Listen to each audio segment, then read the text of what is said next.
The Institute for Faith and Freedom at Grove City College presents Liberty Mail with the Student Fellows of Faith and Freedom. Welcome back to Liberty Mail. I'm Libby Krieger. I'm Aaron Jenks. And we are coming to you from Grove City College's underground studio. We're putting this on with the Institute for Faith and Freedom, so thank you so much for listening. And just to start off, a little disclaimer. I know we talked last week about doing a Man on the Street video. Aaron and I, we did try. I can tell you that. We went to Slippery Rock University just down the road here from Grove City, and we tried to talk to people and get their definitions of conservatism and liberalism and just kind of get a litmus test of where students are at, and no one wanted to talk to us. We got about 2 people. So that was quite unfortunate. Yeah, we were there for about an hour and a half, and we talked to probably 30-something students.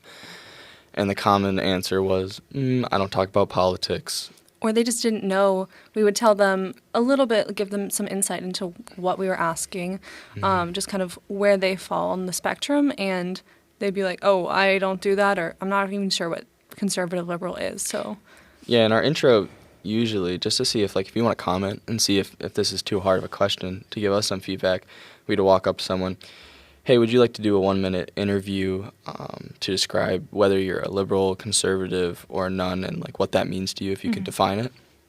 And so if you can give feedback to that, if that is how you think we should switch that or modify it, or if that is good, that'd be awesome. Yeah, that'd be great. But I can tell you this, we are trying to go down to Pitt next week, maybe get some more passionately liberal or conservative, just more people who are engaged down at Pitt to try to get some more video content for you guys. So look out for that. In the next 2 weeks, we'll try city folk. Exactly. A little bit of a different demographic than here at Grove City. So that will be coming down to you soon. So Aaron, do you want to kick us off with this first one of the week? Yeah, we're going to kick it off. Coming back to the infrastructure bill, Biden recently was quoted saying that he would want to pass the infrastructure bill with or without the Hyde Amendment. He was questioned pretty thoroughly from liberal activists or just senators. And so people were asking him if he would pass it because a lot of the progressives do not want the Hyde Amendment involved in the process. So to be clear, the Hyde Amendment... So the Hyde Amendment is part of a Republican effort, and it says that no federal funding will be put towards abortion. And there's an exceptions in case of the mother's life is in risk, or it's a rape or incest, but overall no funding. And see, I think it was in 1972. Previous to that, this Hyde Amendment was in place in the U.S. government. There was no federal funding of abortion, and then in 1972 it got taken away. So for the past 40 years it has been in place, and now they're trying to put it back in place right now. Sure, Planned Parenthood is very upset with this. So that means it's a win for conservatives.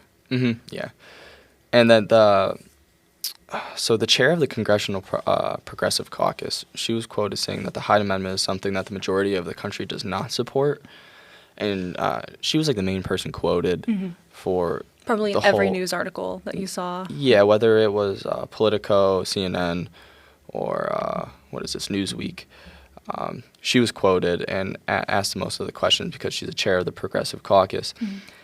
What she's stating, that the majority of Americans do not support this, is false. And I just pulled up. I cite a poll or something. Be like, according to the Marist polling or Pew Research. Trafalgar, whatever something. it is. I don't know. Sound a little more educated. But we looked up, and so there was a 2021 poll that's this is from Marist poll actually, and it said 58% of people in America oppose federal funding of abortion.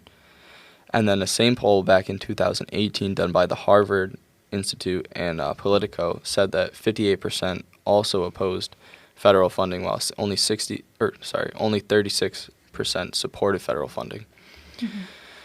So she's completely off the mark. Off base. Yeah.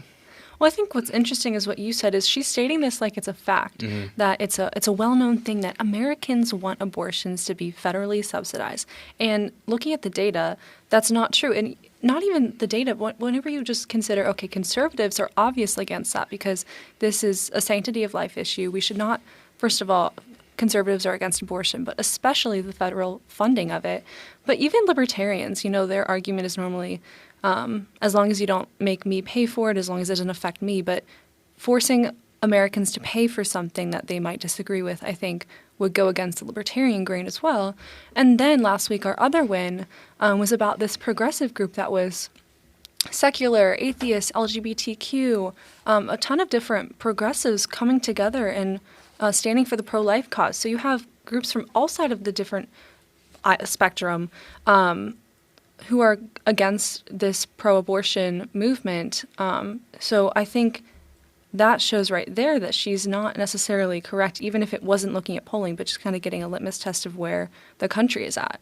For sure. And the leader of that progressive pro-life movement, her name Teresa Pakovinak, her main point was that Democratic leaders or progressive leaders were misrepresenting the base or misrepresenting their constituents, and that they were furious that this has been happening for a decade. And so this is the move of their movement. And this is exactly what she's talking about when she sees this in the media, just constantly this almost agenda or this rhetoric being spread that, they're trying to control the narrative. Yeah, just controlling it.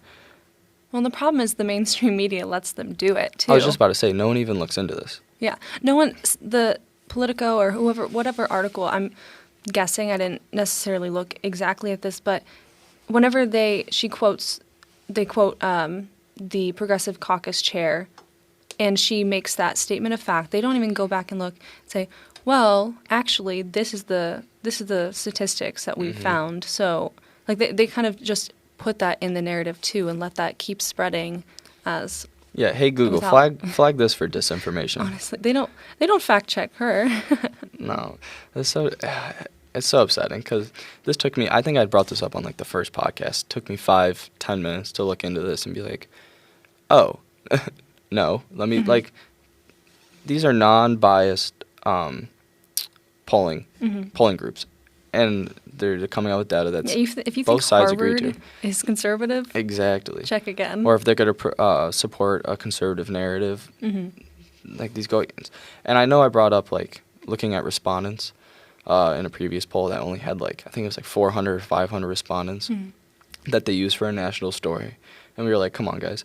So both of these surveys roughly had around 1,500. I think the Harvard one had a little more than 1,500, and then the other one had a little less. The Harvard one was based in only Pennsylvania, and the Marist one was a national survey. And they're both, 58%? So that's that seems pretty on point. I mean, considering Pennsylvania is probably a good state to get a test of the country. Even though in the past election we saw that it's kind of splitting down the middle with Philadelphia. That makes it a good state to poll in that case.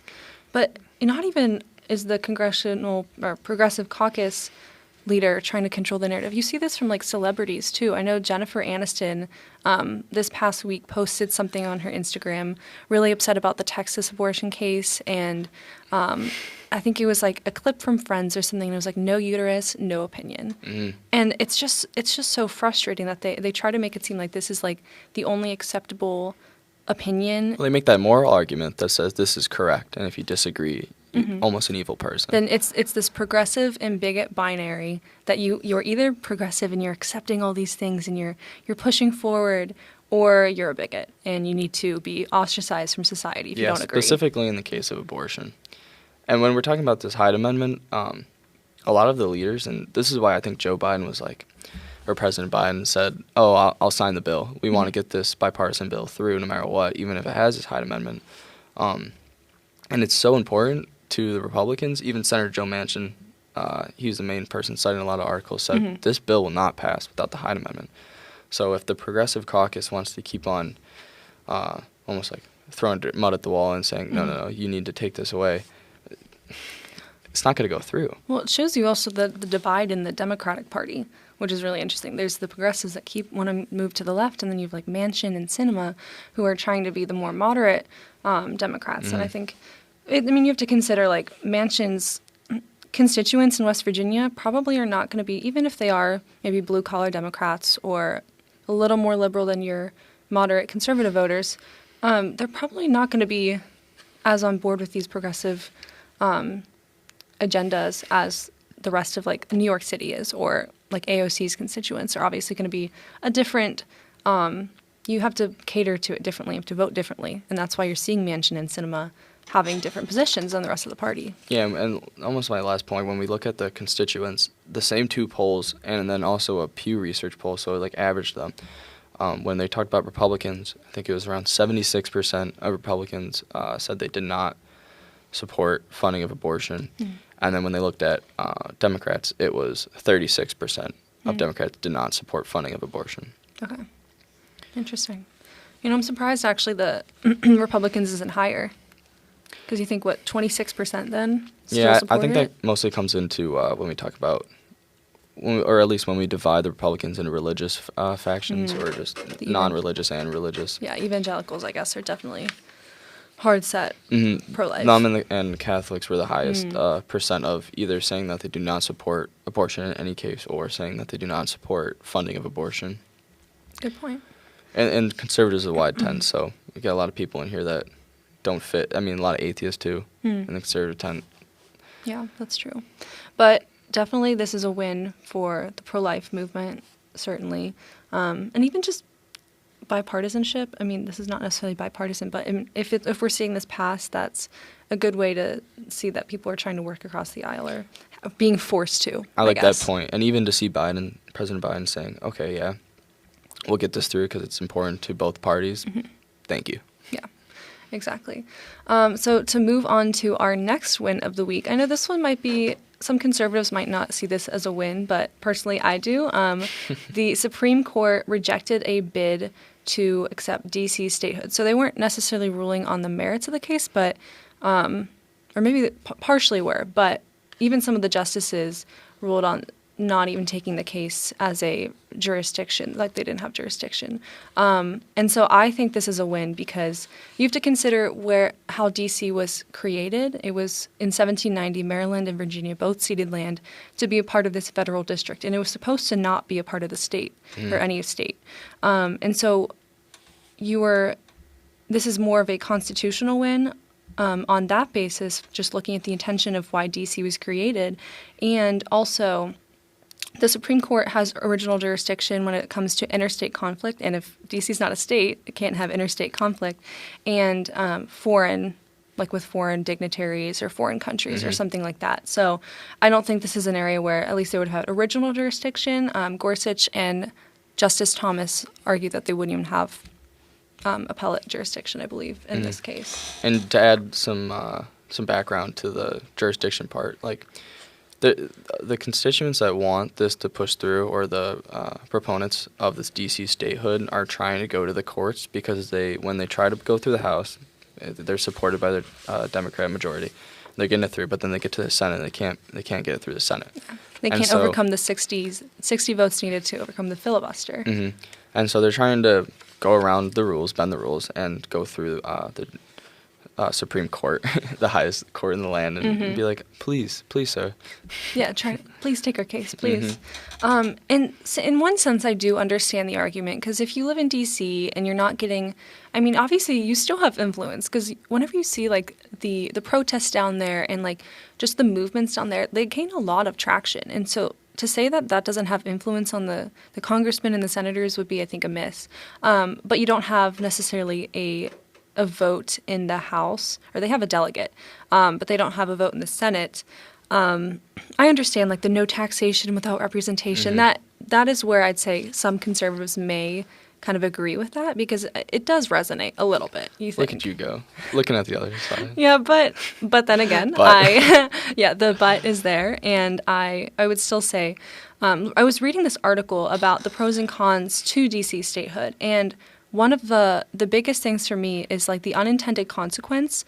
So what this would do is it would create a Washington-Douglas Commonwealth, which would be like the residential area of the district, and then it would still leave a federal district that included like the Capitol, the White House, and some federal buildings. It would be really small, but it would be there. And so you'd have 3 electoral votes for the Commonwealth, and you'd also have 3 for the federal district, though, because it's this weird thing in, I believe, the 23rd Amendment that So grants the district no more electoral votes than that of the smallest state in the union, which is currently 3 electoral votes.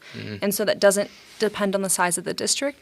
So the unintended consequence of that is that the White House, which would be basically the only residential area in this new federal district, would already get 3 electoral votes. So that means the president and the first lady, and if there's any other voters living in the White House, when, if Barron Trump or whoever is in the White House at that point could vote, you'd have 3 electoral votes to that family. That automatically go to the rerunning president, yeah. Exactly. And even if not, they'd 3 electoral votes to whoever they supported, even if it wasn't them, but they could support their party.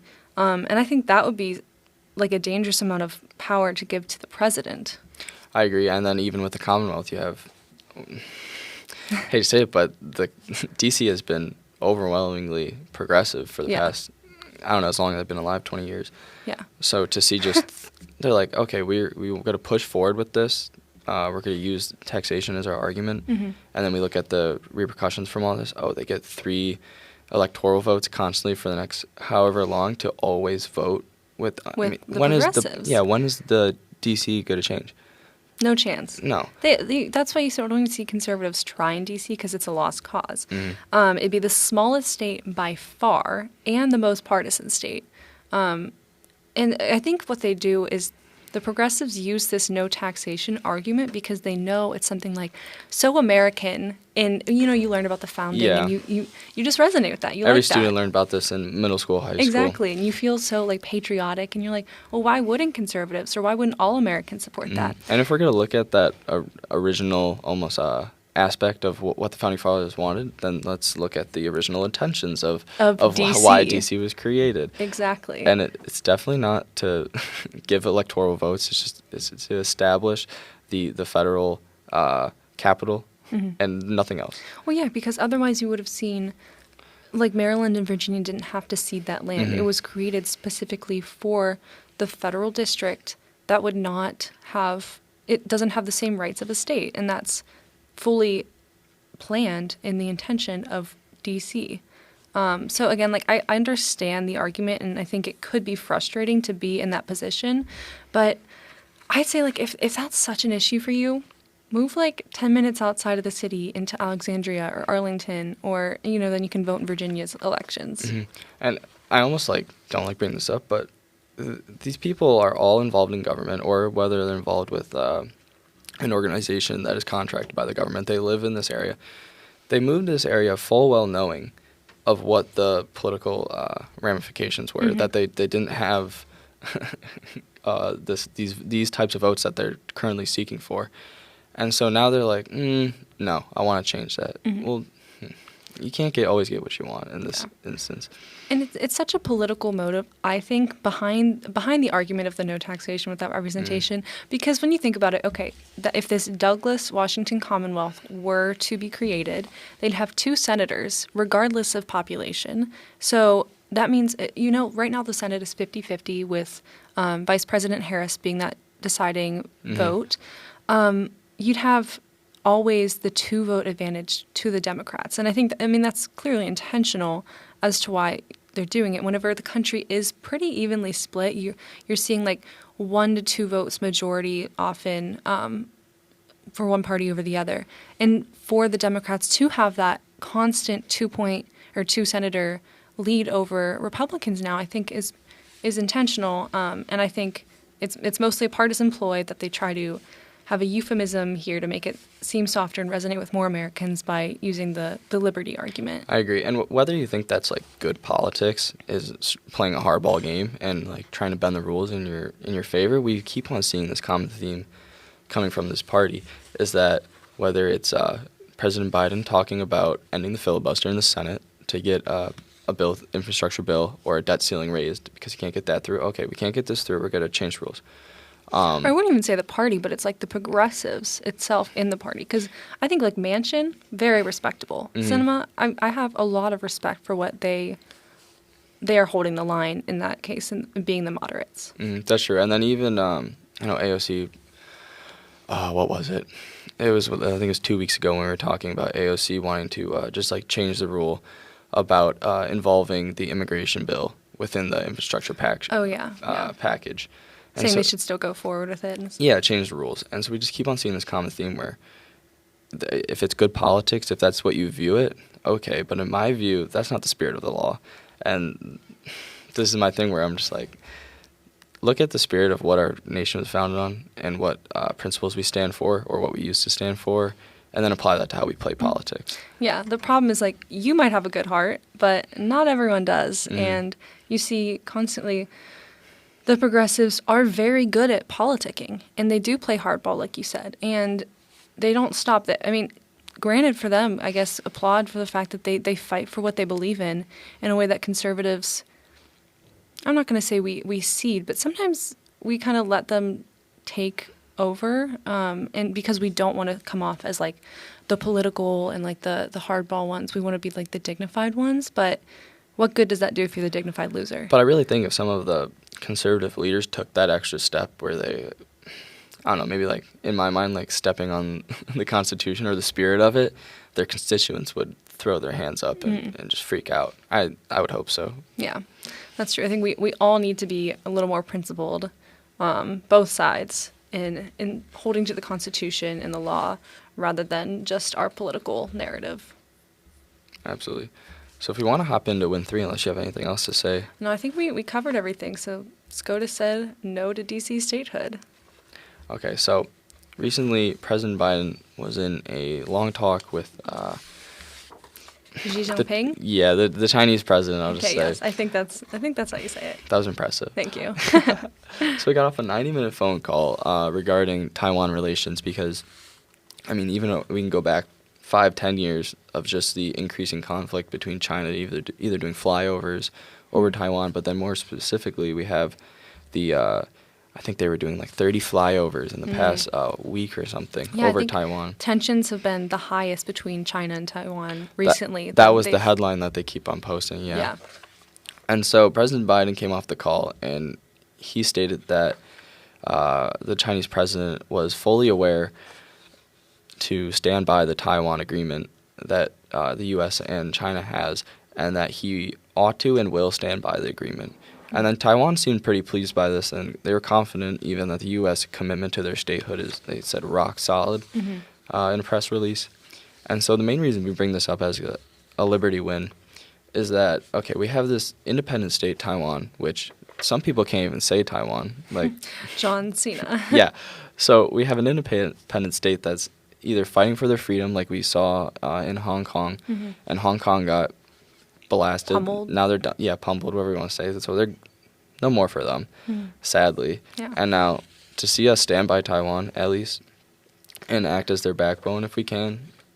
Or at least say we are for the time being. Let's yeah, hope we at least follow play through. that political game that we're like, okay, we're going to stand there by them.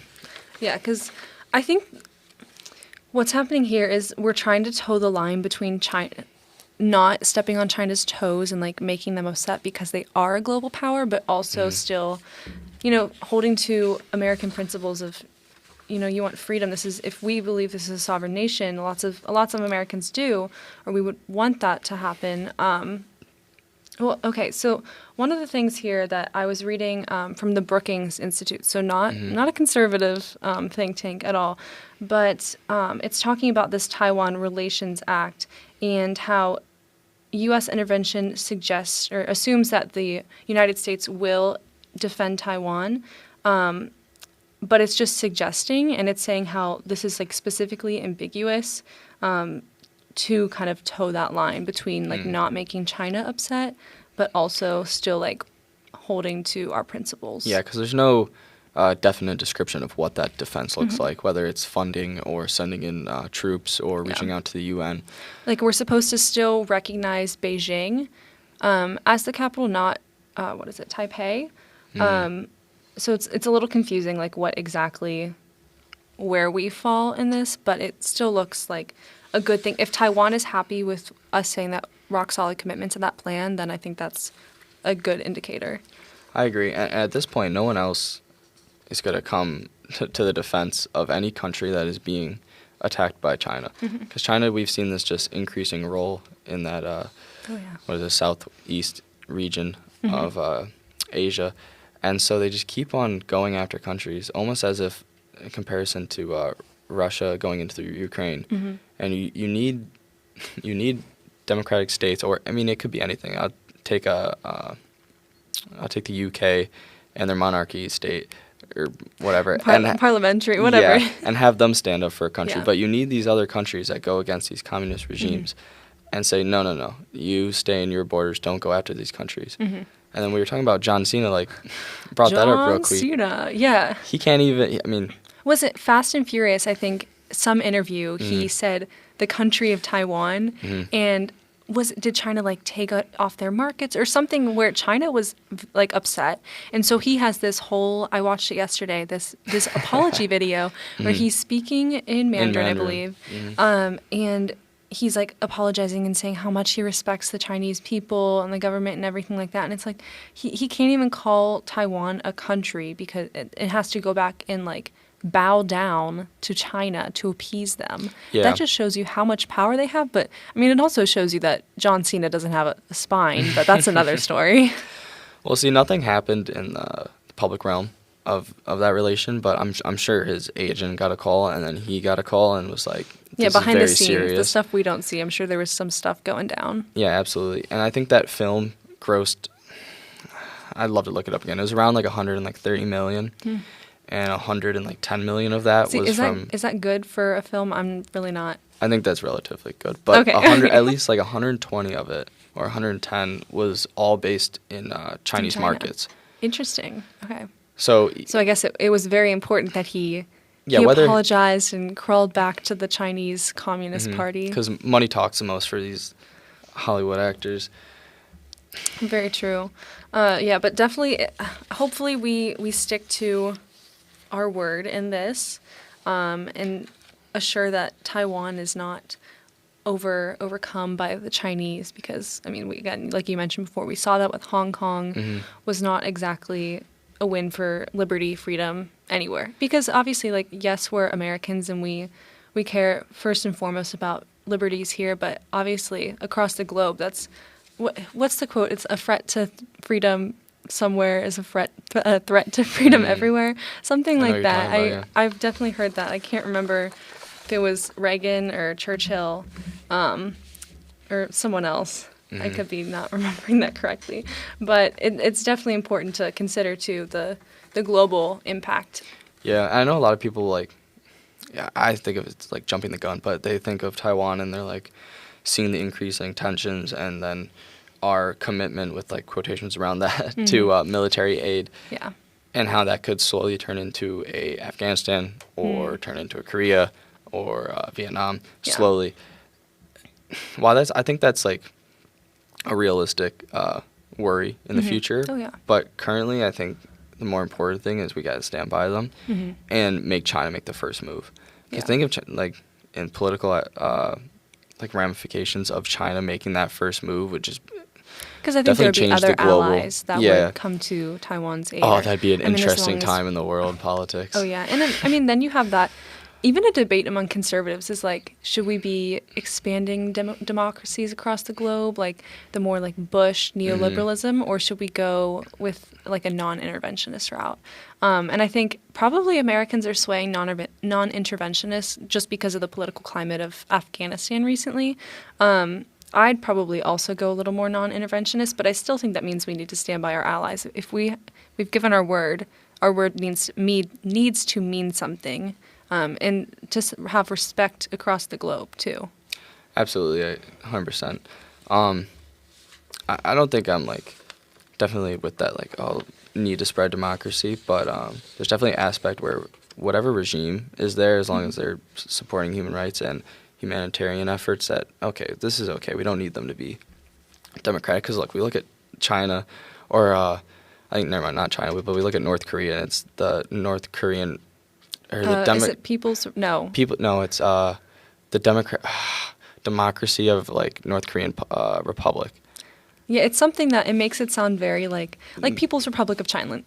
That is not the People's Republic. Like tyrannic regimes trying to sound like they're democracies. Yeah, it's just a euphemism. So whatever, they can be a king, and if that king is a good ruler, go for it. Yeah. We'll try to support them. Yeah, I'm certainly no foreign policy expert. I just think we need prudence and not taking a one-size-fits-all approach across the globe. So just, going into things, knowing our facts and evaluating from there.